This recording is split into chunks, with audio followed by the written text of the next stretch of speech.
What's next in the queue? The Female Brain by Louann, Brizendine, medical doctor. Didn't take a lot of notes for this book because a lot of it I was just perplexed that scientists and doctors are really that stupid. I mean, I can't believe it is how dumb they are. And I'm not saying that the author is stupid. She's a smart cookie. Don't get me wrong. She knows her stuff. She puts a lot of science in here and puts a lot of facts. But some of the things she cites in here is like, oh, scientists and doctors always believe this and always believe that. And I'm thinking, how could you ever believe this about the differences between men and women? It's apparent to anybody who has 2 cents. She says in this book that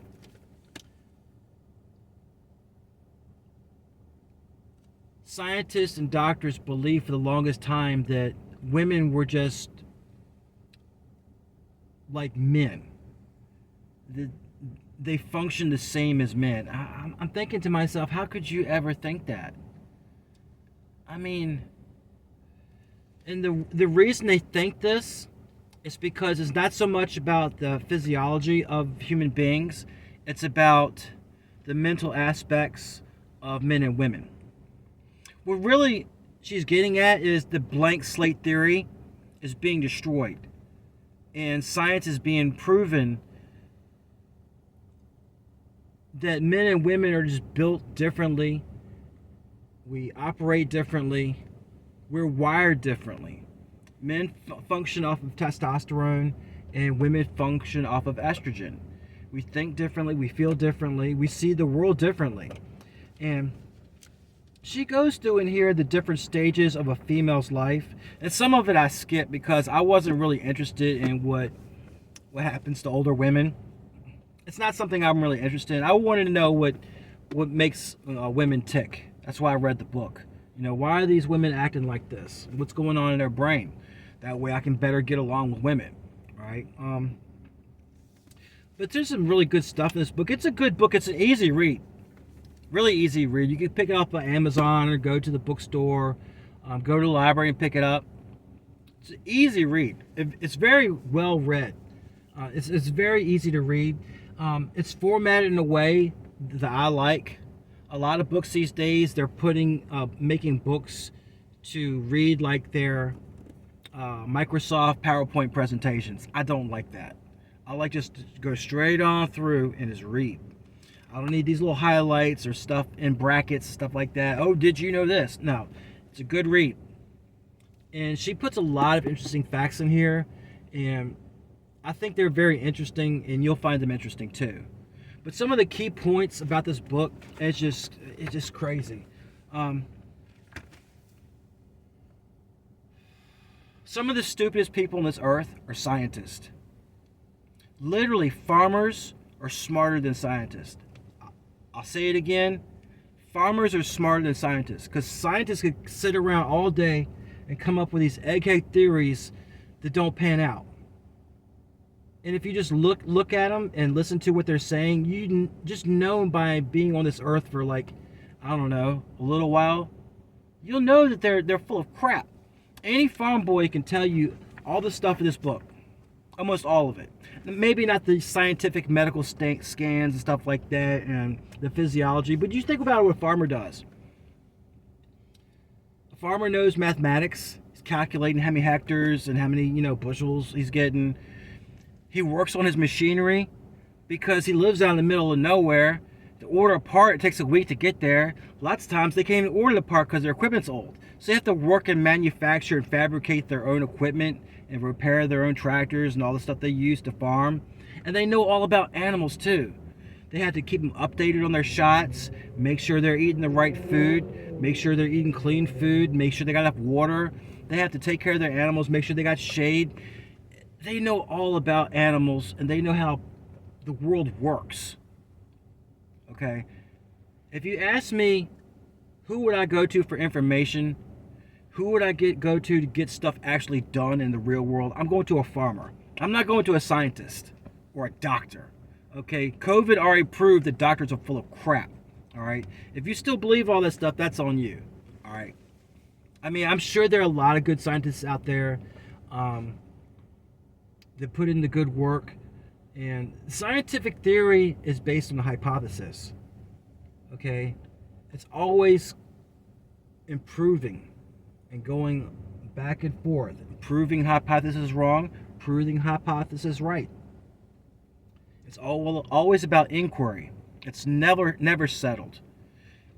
I remember back when they had the outbreak or supposed outbreak, they're like, "Oh, you gotta trust the science. Oh, the science is clear." Science is almost never clear. Stuff they thought was right 100 years ago got turned over on its head just 50 years ago. That's how it works. Science is always improving. It's always about inquiry, proving something right, presenting facts. Okay? Farmers don't have time for a bunch of egghead BS. Their livelihoods are depending on it. Scientists can get grants. Okay? They don't have to function in the real world the same way. I mean, some do. And doctors, like medical doctors that actually help people instead of pushing prescriptions on people, being a pill pusher. Yeah, those guys are cool. I trust them. Not most of them, but I gotta look out for myself. But she has some of the stupid stuff in here, like gender.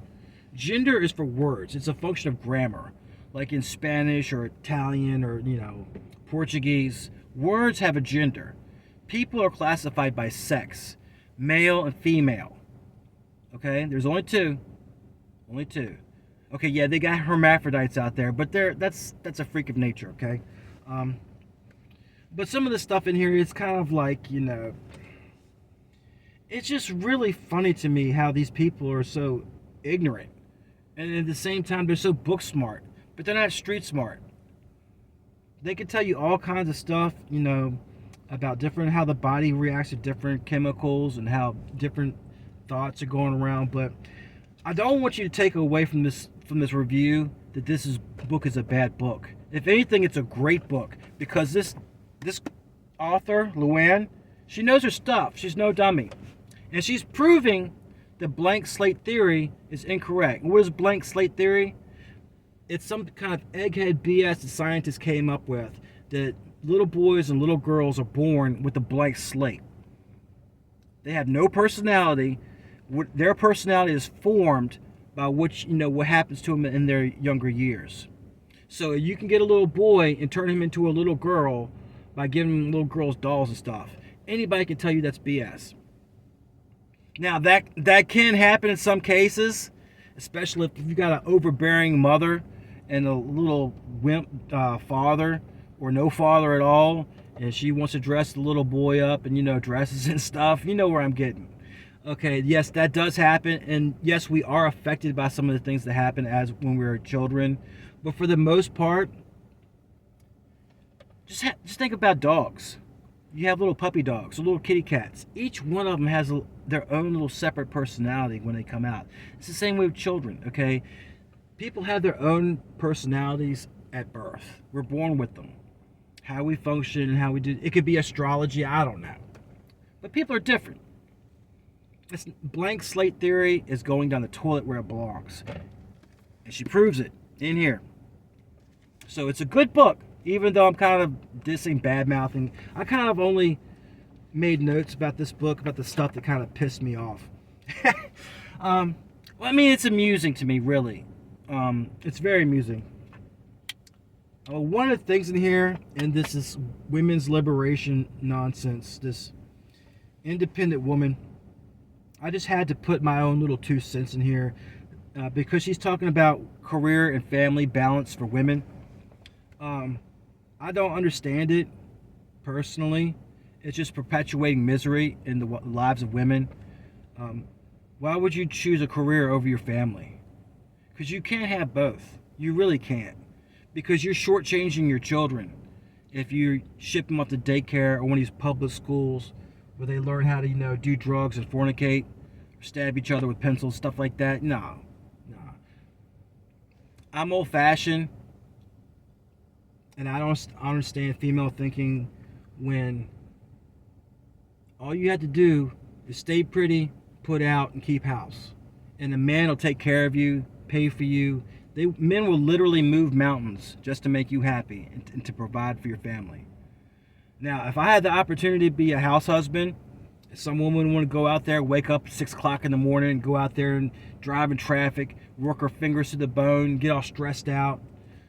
While I stayed home with the children, and I made sure my offspring were, being raised up to be decent human beings.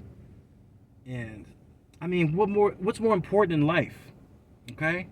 There's nothing more important in life than your family. Not money, maybe time. You can always make more money, but you can't get back more time. You can't make it. But for the most part, it was a good book. You have to realize it's coming from a normie, conformie point of view. Like most of the books I hear, like television and stuff like that, they have a point of view that's like, this is what the herd thinks. And I don't want to be away from the herd. I don't want to step out of line. So I'm going to go along to get along for the herd. But it's a good book because at the end of the day, blank slate theory is being flushed down the toilet. The Female Brain by Louann Brizendine, MD. Until next time, people, give peace a chance.